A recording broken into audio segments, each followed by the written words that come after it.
मैं आपके सवाल पर आऊंगा, लेकिन उससे पहले मैं कुछ बातों का जवाब देना चाहता हूं। मैं यहाँ पे काफी टाइम से पूरी डिबेट को सुन रहा हूं, मैं किसी के बीच में नहीं बोला, तो मैं आशा करता हूं कोई मेरे बीच में भी नहीं बोलेगा। हम्म। यहाँ पे मैंने भारतीय जनता पार्टी के प्रवक्ता की बात को सुना और मनीष जी की बात को सुना। मैं आज ये पूछना चाहता हूँ, यहाँ पे जो ये आज भारतीय जनता पार्टी बोलती कि कौन ट्रंप? अरे भैया, वही ट्रंप जिसको मोदी जी कहते हैं अब की बार ट्रंप सरकार, जिनका राष्ट्रपति बन जाए उनके लिए भारतीय जनता पार्टी के कार्यकर्ता जो है वो हवन करते हैं। वही ट्रंप की बात कर रहे हैं जिनके लिए मोदी जी वहां पे जाते तो हाउडी मोदी होता है, नमस्ते ट्रंप जैसे कार्यक्रम किए जाते हैं। तो उन्हीं ट्रंप की बातों को आज जो है यहाँ पे बात की जा रही है। और ट्रंप कोई छोटा मोटा तो भैया है नहीं, अमेरिका के राष्ट्रपति है, जो कह रहे हैं उनकी इसलिए बात को किया जा रहा है। लेकिन आज यहाँ पे मैं बोलना चाहता हूँ, जो विदेश नीति को लेकर यहाँ पे चर्चा हो रही है, विदेश नीति को लेकर चर्चा होगी तो भैया आज यहाँ पे तमाम बातों को चर्चा होगी कि क्यों आज पाकिस्तान को इस युद्ध के समय पे भी आईएमएफ को लोन दे देता है और हम उसका विरोध नहीं कर पाते। हम अपने आसपास के तमाम नेपाल जैसे देश तक को भी राजी नहीं कर पाते कि वो उसके खिलाफ वोट करें। क्या इस चीज पर चर्चा नहीं होगी? इस चीज पर चर्चा नहीं होगी कि क्यों अमेरिका का राष्ट्रपति जब यूक्रेन और रशिया का भी जब युद्ध हो रहा था तो उस बीच में भी यूक्रेन का जो था राष्ट्रपति वो आके बात कर रहा था, जेलेंस्की आके अपनी बात को रख रहे थे। यहाँ पे अमेरिका के राष्ट्रपति के माध्यम से इस देश की जनता को पता चलता है कि भैया सीज फायर हो गया। क्या ये हमारी संप्रभुता को लेकर सवाल नहीं है? यहाँ पे अगर विदेश नीति को लेकर चर्चा होगी तो जयशंकर जी के भी बयान को चर्चा होगी, जो पाकिस्तान की मीडिया जो है इस्तेमाल कर रहा है अपनी स्टेटमेंट को लेकर। और आज मैं यहाँ पे बात को सुन रहा हूँ, मैं आपके मीडिया की तो खैर बात नहीं कर रहा हूँ, लेकिन अन्य मीडिया के यहाँ पे मैं बात कर रहा हूँ। तमाम मीडिया जो है वो आज जब से युद्ध हुआ तब से भैया मास्टर स्ट्रोक चलाया जा रहा है। अरे मीडिया को देखकर हमें पता चल रहा है, तो पता चलता है कि भैया लाहौर तक में हमने भैया जो अपने भारत का झंडा फहरा दिया इस युद्ध में, जिसको हमारा पीआईबी जो खंडन कर चुका है। इतना ज्यादा फेक न्यूज फैलाया जा रहा है।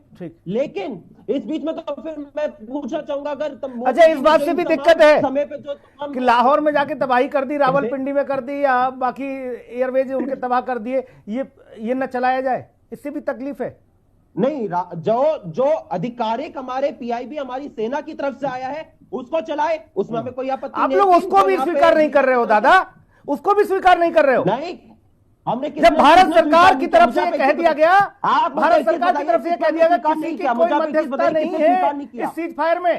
आप कह रहे हो ट्रंप चुनाव अमेरिका में लड़ोगे क्या? जाके अमेरिका में चुनाव लड़ना है क्या आपको?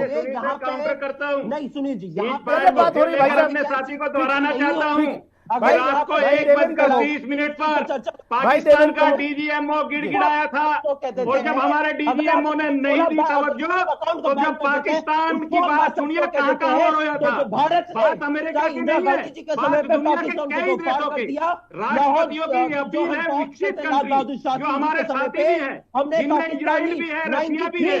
आपको विशेष रूप से बताता हूँ, सरेंडर करवा दिया, पाकिस्तान आर्मी की पतलून उतरवा दी, कि दुनिया में शांति होनी चाहिए, नहीं मानेंगे। अरे भारतीय जनता पार्टी और हमने अपने काम जब तक निपटा दिया था, 9 ठिकाने पाकिस्तान के, भारतीय जनता पार्टी के प्रवक्ता कहते हैं कि भैया आतंकवादियों के ठिकाने जवाब देना चाहता है। मैं कहना चाहता हूँ कि अटल बिहारी वाजपेयी जी को भी भूल गए, जिन्होंने कारगिल के समय पे पाकिस्तान को जो है घुटना पर टेकने का काम किया। अरे अटल जी का तो सम्मान कर लीजिए, आप छोड़ दीजिए इंदिरा जी जिन्होंने पाकिस्तान को दो चार कर दिए। जब अमेरिका ने 7वां बेड़ा भेज दिया था उसको तो अमेरिका को दो पार कर दिए, उसको नहीं मानते। लाल बहादुर शास्त्री जी को नहीं मानते, जिन्होंने पाकिस्तान में जाके पाकिस्तानी आर्मी को घुटनों पे टेक दिया, उनको नहीं मानते। छोड़ दीजिए, कम से कम अटल जी को तो सम्मान कर लेते। आप अटल जी तक भूल गए, इतने ज्यादा मोदी जी अपने में खो गए। अरे क्या इस चीज पर सवाल नहीं पूछा जाएगा?